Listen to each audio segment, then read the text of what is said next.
Hi అందరికీ. నేను ఇంట్లో కాకరకాయ పులుసు ఉన్నది, కాకరకాయ టమాటా కర్రీ ఉన్నది. మా ఆయన అయితే అప్పుడప్పుడు దోశ వేయి, ఆనియన్ దోశ వేయి అని అన్నాడు. అంటే ఆయన అన్నం తినకుండా వెళ్తా అన్నాడు. దోశ తినే వెళ్తా అంటే అప్పుడప్పుడు దోశ పిండి కదా కొంచెమే ఉండే, దోశ పిండి అయితే ఎప్పటికీ స్టాక్గానే ఉంటుంది.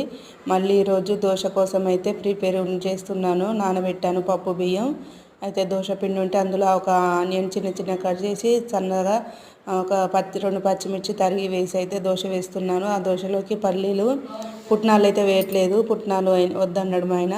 ఓన్లీ వేంపిన పల్లీలు, 2 పచ్చిమిర్చి, జీలకర్ర, వెల్లుల్లి రెబ్బలు వేసి అయితే కొన్ని వాటర్ వేసి పచ్చడి నూరిన. దాన్ని కూడా తాలింపు పెట్టిన. తాలింపు పెట్టకుండా కూడా తిన్నాడు ఆయన. తాలింపు పెట్టాలి. ఆ తర్వాత ఆనియన్ దోశ కూడా వేసిన. ఆనియన్ దోశ కూడా సూపర్ వచ్చింది. ఎంత ఆగమాగం ఎంత చేస్తేనో అంత కమ్మగా ఉంటుంది ఏదైనా. ఎప్పటికీ దోశ పిండి ఉండాలి, పల్లీలు వేంపినవి ఉండాలి. ఉంటే త్వరగా చేసుకో.